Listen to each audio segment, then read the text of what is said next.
Hola, muy buenas tardes amigos y amigas de nuestro programa Convites. Hoy tenemos un programa muy especial, una preocupación por parte de la corporación de Haloser que hemos tenido durante muchos años. Tenemos un invitado muy especial, es Eisenhower Zapata, él es investigador, abogado y defensor de derechos humanos. Buenas tardes, Eisenhower. Muchas gracias a ustedes, a los amigos de Déjalo Ser Corporación y desde luego al programa Convites. Bueno, la preocupación que hemos tenido nosotros durante toda la existencia de nuestra vida como profesionales desarrollando procesos culturales y comunitarios ha sido la vida de los jóvenes. Y para eso queremos, digamos, conversar hoy sobre la vida de los jóvenes, sobre la coyuntura, sobre violencia que ha tenido la ciudad de Dos Quebradas y Pereira en los últimos meses, sobre todo en diciembre y enero del año pasado y del presente año. Pero para ello queremos también un poco recordarle a nuestra audiencia un pequeño contexto de nuestro país, ¿cierto? Recordar pues que en nuestro país ha sido protagonista la violencia durante los últimos 50 o 60 años a partir de la existencia de un conflicto armado, ¿cierto?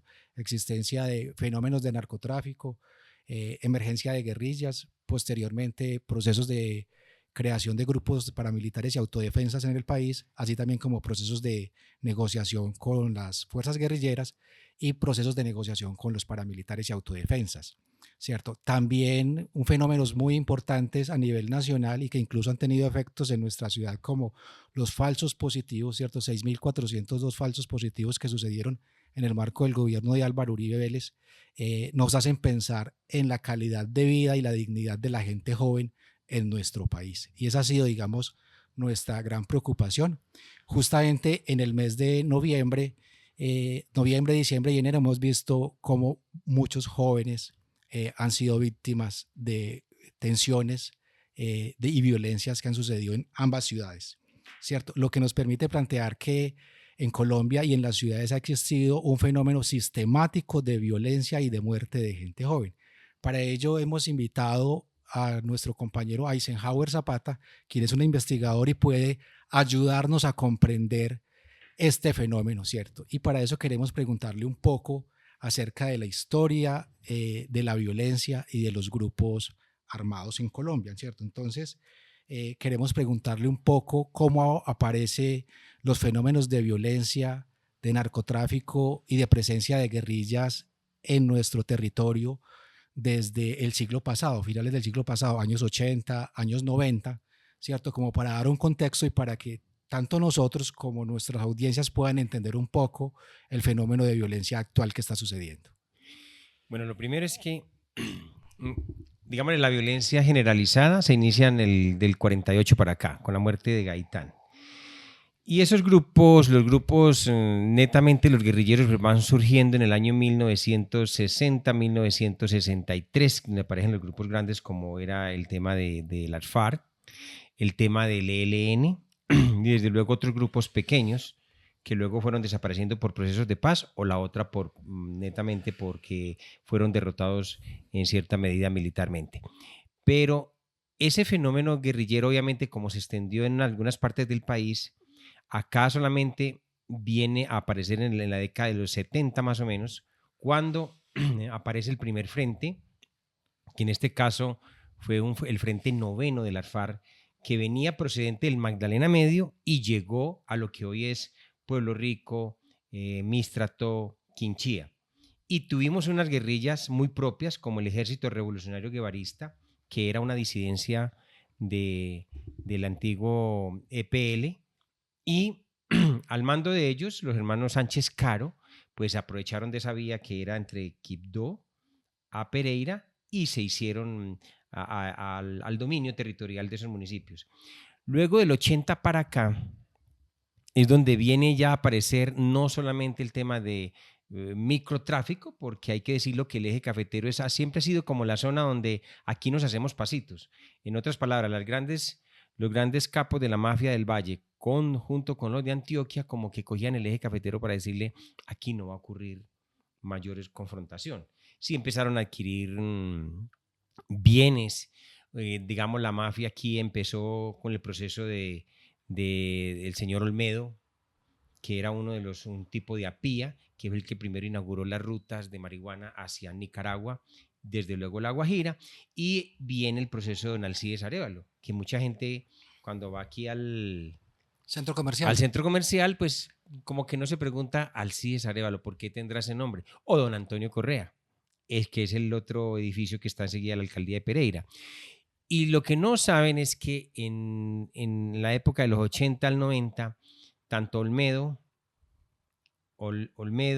este señor don Alcides Arévalo y Antonio Correa eran los dueños de las rutas de marihuana y que era camuflada inclusive en los bultos de café que se producían en el eje cafetero. Entonces eso fue lo que llevó a una situación bastante complicada. Finalmente en el 90 ya habían otros grupos mucho más grandes de narcotráfico. Ya el cartel de Medellín estaba mucho más grande, el cartel del norte del Valle, el de los Urdinola, pero también el cartel de Cali, que ya tenían un dominio más grande, y los otros empezaron como a ser socios o los fueron sometiendo, al punto que llegó el momento en que el eje cafetero seguía siendo como la zona como de recreación para ellos.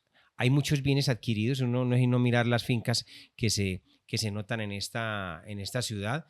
Aquí hay más o menos unos 225 fincas y edificios, vehículos que están digámoslo así, en extinción de dominio fruto de los procesos de sometimiento, pero de igual manera algunos pues que ya negociaron. En el gobierno de César Gaviria Trujillo, cuando era presidente, fue que los narcotraficantes de Risaralda lograron negociar con él, y por eso usted ve hoy a don Alcides Arévalo redimido en cierta medida, dedicado a sus negocios de otras cosas. Otros ya murieron. Antonio Correa también logró legalizar sus riquezas, y desde luego tuvieron que entregar rutas y otros nombres de las organizaciones, pero es indiscutible que ese fue como el proceso de narcotráfico acá.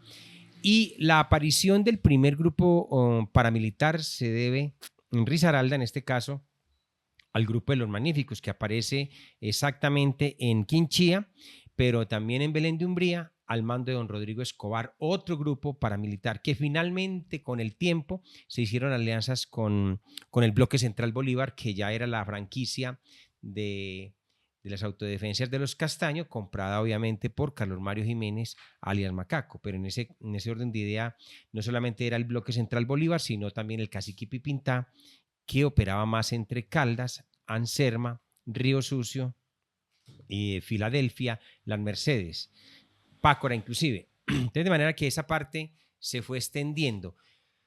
Cuando se logra el proceso de negociación con el Bloque Central Bolívar, digámosle que ahí viene un primer error que se comete. El primero es porque 587 desmovilizados, muchos de ellos eran personas traídas de Dos Quebradas, Pereira, a los barrios, muy jóvenes, y los vistieron con camuflados, inmediatamente fueron allá y aparentemente hubo la desmovilización que fue dada en lo que hoy es la vereda La Esperanza de Santuario. Pero con el paso del tiempo, aquellos que no se sometieron al proceso entre las autodefensas y el presidente y el gobierno del presidente Uribe, entonces surgieron una serie de segundos al mando del antiguo Bloque Central Bolívar, y en ese momento pues ya estaba de moda digámosle un pequeño hotelucho, que es donde hoy está Ciudad Victoria, y ese pequeño hotelucho se llamaba La Cordillera.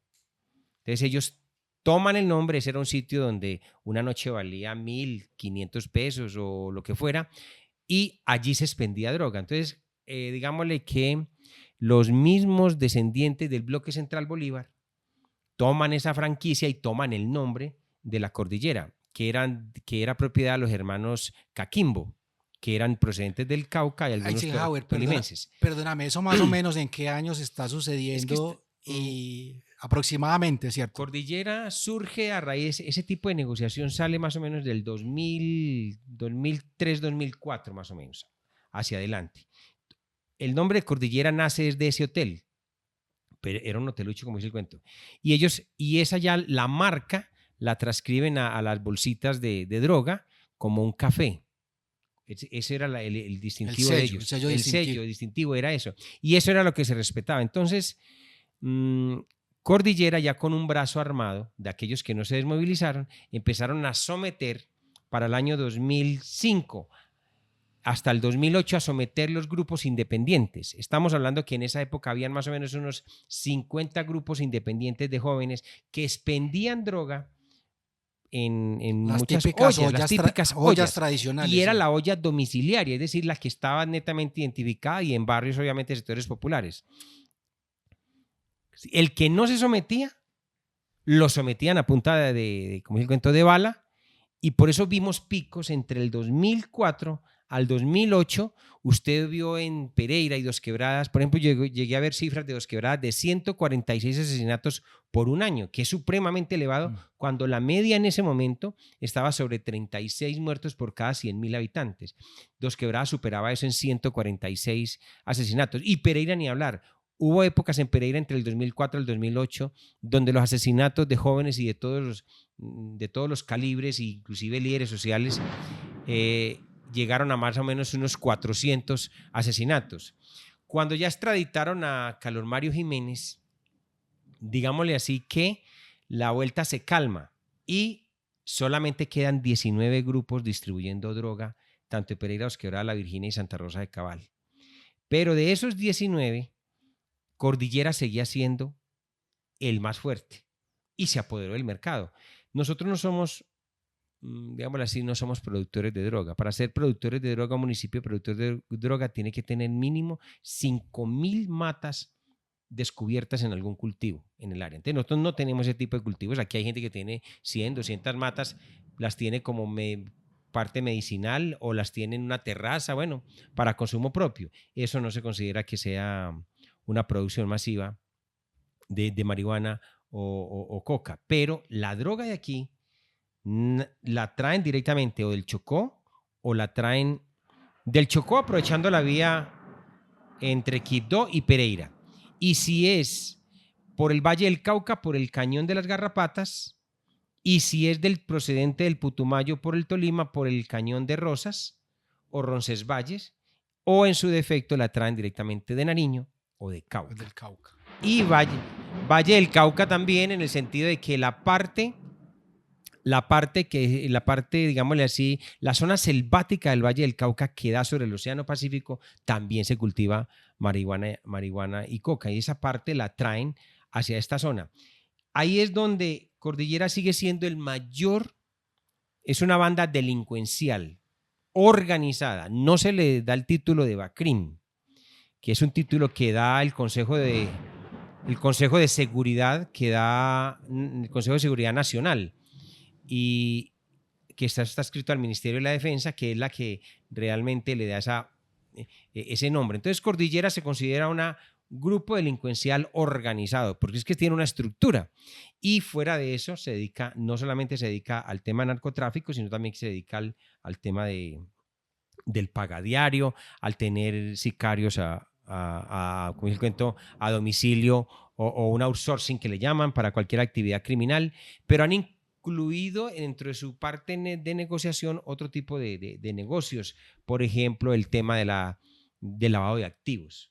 Ustedes miran las últimas medidas tomadas hace más o menos un mes, ustedes ya encuentran que a Pereira llegó una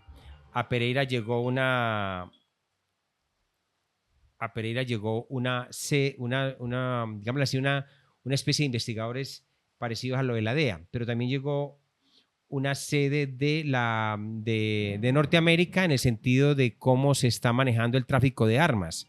Y de igual manera se reforzaron las medidas con investigadores, porque hay que decirlo que en la zona tenemos 2 departamentos de policía, la Metropolitana y el Departamento de Policía Quindío, pero era insuficiente la capacidad para investigar. Los planes metodológicos de esas investigaciones son precarios. Entonces, por eso había que reforzarlo. Y ustedes ya miran en la última parte que también se articuló la policía y la fiscalía con los departamentos de policía de la zona 6, la regional 6, pero también los de la regional 4. ¿Y por qué? Porque del Valle del Cauca, por ejemplo, ¿cómo es posible que aquí se atrapan los alijos 1 tonelada, media tonelada de droga marihuana o cocaína procesada y por qué pasa por el valle sin ningún tipo de control. Esa es una primera interrogante que hay. Y lo otro es que digámosle aquí desde octubre 3, creo que el punto de inflexión, es decir, donde empezó totalmente el desbarajuste y ajuste de cuentas entre todas las organizaciones, es porque ocurrió un fenómeno. Cordillera dejó de ser un grupo, digámosle, que dominaba toda la zona.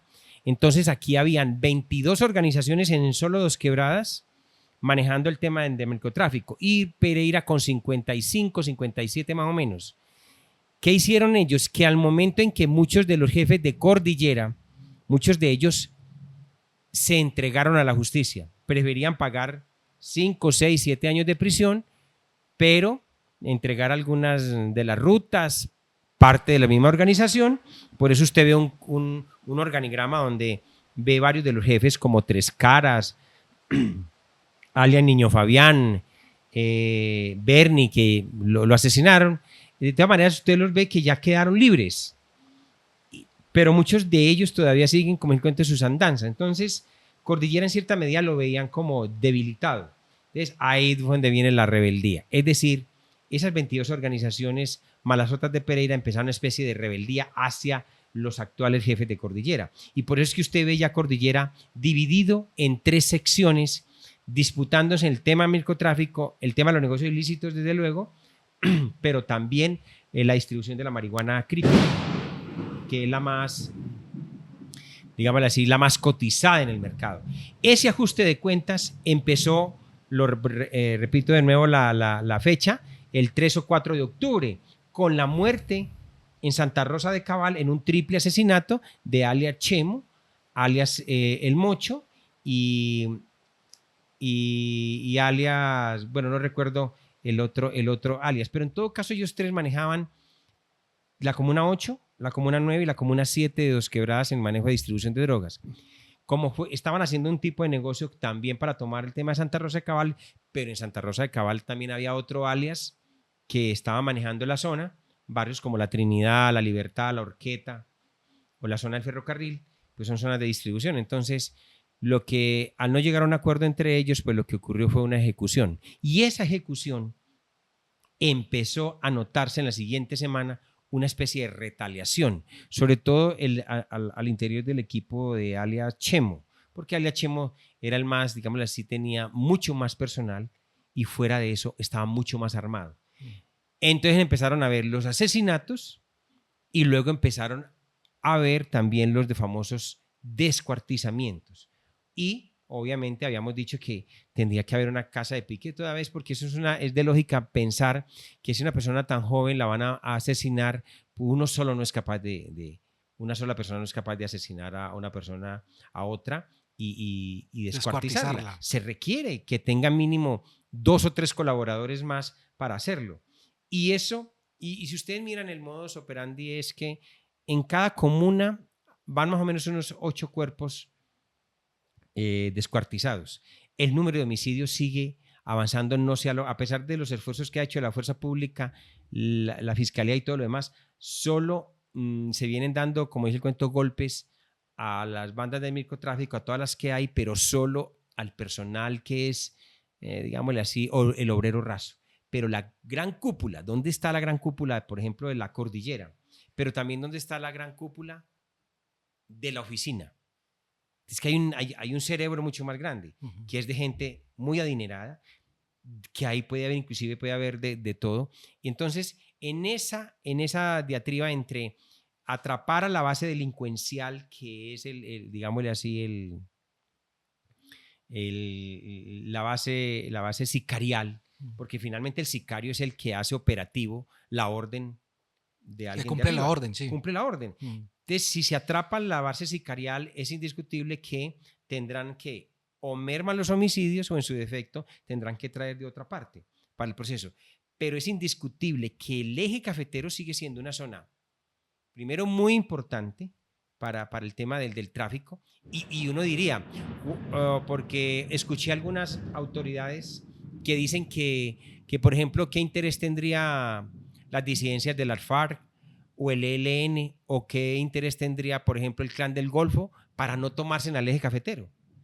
Lo que hemos visto, por ejemplo, en los últimos 4 años es que el ELN al proceso de negociación, por ejemplo, con la FARC, creció mucho en hombres. Y en este caso, ¿dónde ha crecido? El occidente de Risaralda. ¿Por qué? Porque allí estaba el Frente 47 de la FARC, que fue el que tomó toda esa zona cuando hubo la famosa conferencia de la FARC y de la famosa coordinadora guerrillera. Entonces el Frente Noveno de la FARC, que había llegado en la época de los 70-80, se dividió en el Frente 47 y ese fue el que finalmente terminó el proceso. Entonces, ese espacio que dejó la FARC, fruto del proceso de negociación, lo ocupa el ELN. Tanto así que usted mira hoy Pueblo Rico. Pueblo Rico tiene más o menos unos 126 desmovilizados de las FARC que están en zonas de protección, pero cada rato reciben no solamente amenazas, sino propuestas del ELN en el sentido de que regresen a las filas de la guerrilla. Que se incorporen otra vez a la fuerza. Pues porque es una mano, digámosle así, una mano de obra ya entrenada. Y eso es lo que en cierta medida los gobiernos tienen que prevenir y proteger a todos estos desmovilizados, que es casi parecido a lo que ocurrió en el Catatumbo, como muchos de los desmovilizados de la FARC fueron asesinados por el ELN en plena confrontación, lo que hoy conocemos por el Catatumbo. Aquí no puede llegar a suceder eso, y eso es lo que estamos viendo ya pues en este proceso. Digamos que vamos Dos Quebradas terminó el 31 de diciembre con 59 asesinatos, 5 más que en el 2023. Y Pereira, pues sí superó los 140 asesinatos. Eso significa que la situación está complicada, la población es muy joven. Y precisamente a Eisenhower quería preguntarle, digamos, cómo terminan una gran cantidad de jóvenes vinculados a procesos de paramilitares, procesos de narcotráfico, procesos sicariales. ¿Qué sucede allí? ¿Por qué los jóvenes están siendo la carne de cañón de todo este proceso sistemático de muerte? Bueno, lo primero es que esta es una zona donde los muchachos, digámosle que muchos muchachos estudian, pueden que terminen su bachillerato y terminen de pronto su universidad, pero cuando vamos a ver la capacidad de empleo, no lo encuentra. Entonces el muchacho tiene también una oferta ilegal, que esa sí funciona mejor que una política de creación de empleo productivo. Y es que el joven siente que algo tiene que ponerse a hacer. Y si son jóvenes que tienen, por ejemplo, padres o una mamá sin empleo, pues tiene que ponerse a hacer algo. Entonces, por eso a veces el joven prefiere mejor servir inclusive como un domicilio, la modalidad que hay ahora, por ejemplo, de llevar drogas a domicilio de un sector al otro. Ya no es tanto, digámosle que la olla domiciliaria va a desaparecer. Lo que hay es una zona de acopio de drogas y marihuana, inclusive la droga sintética, y la llevan a otras partes a domicilio. Eso es lo que se está viendo. Si ustedes vieran por ejemplo, algo que se pudo descubrir es que las famosas cocinas móviles. Hoy un jovencito de grado 10 o 11 que tenga una básica de química, de la clase de química, es capaz de suavizar, por ejemplo, una droga como el 2CB. Y aquí, aunque digamos así que la materia prima del 2CB viene o por Panamá o viene por el Ecuador. No tanto por Brasil, porque no llegaría, no pasa del Amazonas. No pasa del Amazonas o Venezuela por las ciudades que son fronterizas. Pero en este caso principal es Ecuador y Panamá. Cuando llega acá, es parte inclusive del intercambio que se hace entre narcotráfico. Por eso muchas veces dicen, ¿cómo es posible que entonces llegaran vuelos charter con traficantes mexicanos o inclusive con varios de ellos y se iban hacia el Cauca, pero llegaban al aeropuerto de Pereira? Resulta que ese intercambio de narcotraficantes lo que trae es procedente de México, mucho material para producir drogas sintéticas. Entonces, eso es parte de que los muchachos inclusive hoy la hacen. Entonces, una pastilla, por ejemplo, de 2CB que está en el mercado entre 90 a 160 mil pesos, como dice el cuento, entonces depende del marrano que la compre. Los muchachos aprendieron a suavizarla. Suavizarla es mezclarla con otro tipo de medicamentos y se la venden al consumidor final como si fuera tu CV puro. En realidad está suavizada. Sí. Pero los muchachos aprendieron a hacer eso y hacen rendir la plata. Y esa es una situación que estamos viviendo en el eje cafetero. El joven sigue siendo, digámosle así, como digámosle así, como la materia prima para el negocio ilegal, pero también sigue siendo como una especie de fusible. Y el fusible es que se puede quemar Sí. y reemplazarlo inmediatamente. Entonces usted mira, muchos jóvenes, habíamos hecho un cálculo y eso que lo hicimos precisamente por el número de organizaciones que se mueven hoy en el microtráfico en Pereira, Dos Quebradas. Dos Quebradas sigue teniendo más o menos 22, 25 grupos pequeños de distribución de droga, que esos son los que están en rebeldía contra la banda grande que es Cordillera. Entonces, Cordillera quiere someterlos de nuevo, parecido a una historia hecha entre el 2004 al 2008, en que sometieron a plomo muchos de estos muchachos. Muchachos no quieren meterse en eso, o sea, no quieren pertenecer a la Cordillera, sino tener su propio negocio de microtráfico. Eso está ocurriendo, que haya ese tipo de ajusticiamientos. La otra es que la llegada del Clan del Golfo, pero a través de outsourcing, no que tengan un brazo armado. Ustedes saben que el Clan del Golfo, por ejemplo, hoy, en estos últimos 4 años ha crecido mucho. Pasaron de tener 3.500 hombres a hoy tener casi 6.000 o 7.000 regados en 11 departamentos. Entonces uno diría, ¿por qué si el Clan del Golfo lo han encontrado en el Magdalena Medio caldense, en Antioquia y en el Chocó, ¿por qué no se admite que haya en Risaralda, Caldas y Quindío células de ellos? No tendrán un brazo armado como el ejército gaitanista, que ese es el brazo armado que sí se ve en la costa, por ejemplo, del Clan del Golfo. Pero aquí tienen ellos sus aliados.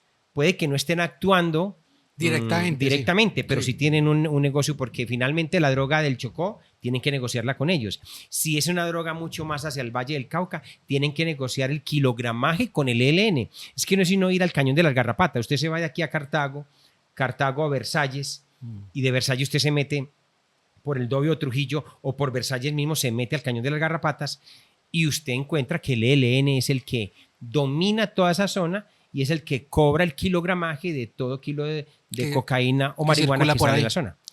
Eisenhower, una preguntita ya antes de entrar como en la recta final. ¿Qué pasa a nivel de autoridades municipales y departamentales con este fenómeno, cierto? Por un lado, digamos, como la permisividad con las operaciones de esos grupos armados, y qué pasa realmente alrededor del tema de políticas relacionadas con la gente joven. Digamos. Mire, digámosle que aquí lo que hemos visto por parte de las autoridades es que son mediáticas, es decir, actúan al momento en que ocurre la masacre. Cuando hay 3, 4 asesinatos, usted ve que ahí de una se ofrecen recompensas. Ahora usted vieron el alcalde de Dos Quebradas ofreciendo, por ejemplo, 5 millones por todo el que denuncie una olla, o que denuncie que alguien está distribuyendo droga. Esa es una. El alcalde Pereira hace lo propio con las ollas de microtráfico allá, pero no atacan el problema, digámoslo así, de raíz, pues porque hay una dinámica delincuencial que, lo que hablábamos ahora del fenómeno fusible, es decir, matan a un jefe, otros asumen el bando, los terceros, cuartos y quintos van a intentar ocupar el primero y sigue el negocio. A eso agréguele que tampoco hay una articulación entre las autoridades con la rama judicial, y se lo cuento por lo que ha pasado en los últimos 15 días. Yo hablaba con la general Yurani, y la de aquí, Romero, la general Yurani Romero, y le pregunté en otro medio de comunicación cuántas personas habían capturado del tema de Cordillera con base en lo que ocurrió entre octubre, noviembre y diciembre, y lo que llevamos de enero y febrero. Y ella me decía, hemos capturado más o menos 215 personas. Y lo curioso, y digámosle que fue la contrapregunta. Listo, general, hay resultados. Ahora le pregunto, ¿cuántos de esos 215 terminaron libres por acción del juez del sistema penal acusatorio, el juez de garantías? Y me dijo, solo le digo que terminaron 11 nomás judicializados. Entonces, no hay operatividad. Ni el no hay 10%. no, ni siquiera. Entonces, Ni el 10%. ahora agréguele esto. Ustedes vieron, por ejemplo, en estos días salió también hace por ahí 15 días, 3 jefes de cordillera fuertes, que estaban inclusive, se esperaba que la fiscalía los acusara y terminara con juicio, más o menos condenados a unos 40, 50 años por los crímenes que tienen. Y simplemente dejaron vencer términos y hoy están por fuera. Entre ellos, por ejemplo, Cosamala. Cosamala es uno de los jefes de sicarios más bravos que tuvo Cordillera y ahora quedó libre.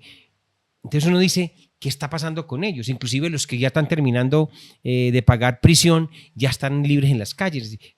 Mientras no se le compruebe un nuevo delito o que están participando de nuevo en las actividades ilícitas, pues uno diría que todavía gozan de esa presunción de inocencia. Pero no hay tal cuando usted mira que hay de nuevo capturas y resulta que el tipo que capturaron también ya viene de otros procesos en el cual había sido judicializado. Entonces, ahí hay una falla estructural en la parte investigativa por parte de las autoridades. Ahora, frente al tema de la política pública para la juventud, digamos que es un proceso netamente de pañitos de agua tibia. Usted va y le pregunta al alcalde de Pereira, al de Dos Quebradas, al gobernador, ¿cuánto dinero se está dedicando al tema, por ejemplo, de los jóvenes? Usted ve que prácticamente usted mira, yo miraba aquí, por ejemplo, el presupuesto de Dos Quebradas, hay más o menos por ahí unos 300 millones de pesos para invertir en los jóvenes. Y lo mismo el departamento. Y cuando usted va y mira la ejecución de ese presupuesto, se va en órdenes de prestación de servicio. O sea, contratan a alguien que de pronto tiene un grupo juvenil o tiene un grupo de deportes y ahí se va toda la plata. Entonces, ¿y dónde queda esa otra parte? La parte de invertir en los jóvenes realmente. Invertir en los jóvenes realmente. Empiece porque hay problemas, por ejemplo, el tema de los muchachos que quieren ir a las universidades. Muchas veces no se han firmado los convenios entre municipios y las universidades públicas para poder que los muchachos puedan estudiar. A eso agréguele que muchas veces si el muchacho sí tiene para estudiar. Por ejemplo, el gobierno del presidente Petro dijo que los muchachos tenían que ir a estudiar o debían ir a estudiar, pero no solamente era el tema de pagarle la matrícula, porque aquí se gana con que le paguen la matrícula el semestre, pero no tienen con qué transportarse, no tiene con qué comer, no tiene con qué vestirse. Pues ese es el joven que cuando menos piensa usted lo ve trabajando para una organización delincuencial que tiene una oferta mucho más, digámoslo así, en cierta medida peligrosa. Muchos dicen que eso es una vida fácil, que la vida de los ni los que trabajan y los que estudian, pero yo siempre he dicho que tal y como vemos en la ola de violencia, no es nada fácil que un joven vaya y lleve una dosis de droga a una discoteca, a otro barrio, o que suavicen. Que se juegue la vida cotidianamente. Sí, exactamente, porque tarde o temprano va a entrar en confrontación con alguien que quiere quedarse con todo el negocio, como lo que está ocurriendo hoy.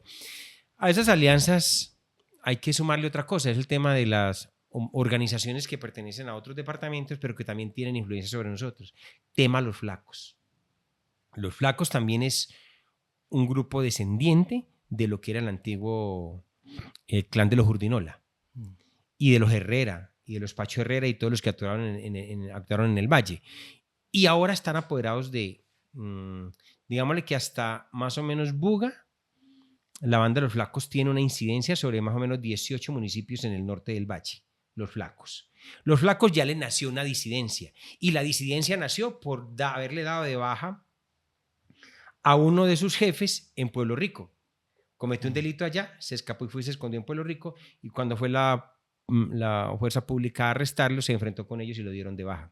Entonces, eso se inició una guerra totalmente entre Cartago. Esa guerra en Cartago nos ha llevado a que corregimientos como Caimalito, Puerto Caldas, tengan unos índices de violencia tremendamente elevados, porque muchos muchachos que trabajan allí, pues tienen sus negocios y nexos con los bandas de los flacos. Entonces, ahí viene la relación. Más la disidencia que tienen los flacos. Y de ahí para allá, digámosle, los otros municipios que están hacia el centro, pues es el tema del dominio de la Inmaculada. Pero hay que decirlo que entre todos ellos hay negocios.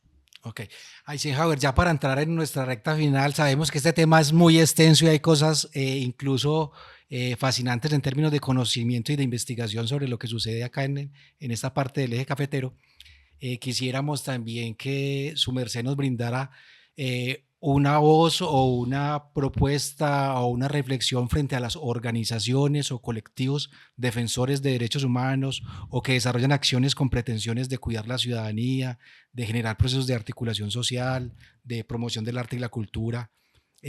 ¿Alguna voz, digamos, en el marco de este panorama de violencia que estamos viviendo en Pereira y Dos Quebradas? Mire, independiente de las diferencias que se tengan con todos los colectivos, siempre vamos a defender la idea de que cada uno cumple una función, así tengamos diferencias con los colectivos de la misma ciudad, frente al tema de la defensa de la vida de esos muchachos para cualquier condición que haya. La otra tiene que ver un gran compromiso para el financiar las actividades de todas las ONGs que aquí se mueven. Uno averigua en Cámara de Comercio cuántas ONGs más o menos están registradas. Estamos hablando de que Dos Quebradas tiene más o menos unas 305. Pereira debe tener un número superior por ser la ciudad más grande, pero pregunte cuántos de ellos les toca casi que mendigar un proyecto o una propuesta para financiar la actividad que en su gran mayoría le apunta a los jóvenes o a un bienestar de esos muchachos. Y a eso agréguele el sesgo político que le ponen a muchas ONGs para poder ser contratados por una alcaldía, por una gobernación o cualquier otro ente. Y para acabar de completar, pues muchas agencias internacionales al haberles quitado ya sus subvenciones, pues genera que esas ONGs no van a tener mayor capacidad económica para trabajar. Pero es indiscutible que hay que seguir trabajando en ese aspecto. Todo joven que una ONG le quita al narcotráfico, a los grupos guerrilleros, a las disidencias y todo lo demás, pues es una vida que estamos salvando en el camino. El llamado es a los gobernantes, porque finalmente las gobernaciones, las alcaldías o inclusive la presidencia de la República, pues tienen recursos. A pesar de las dificultades que tengamos, tienen recursos y que las ONGs pueden desarrollar toda su parte misional en favor de los jóvenes y desde luego eso va a traer que se pueda en cierta medida erradicar la violencia entre los mismos colectivos de jóvenes, pero de igual manera que haya un proceso más de seguridad, de convivencia y de paz para los jóvenes en todas las ciudades. Eisenhower, muchas gracias por participar de nuestro programa. Ojalá lo podamos tener nuevamente en el futuro con esta magnífica reflexión y contextualización general de la violencia en Pereira y Dos Quebradas. Muchas gracias. A ustedes, muy amables.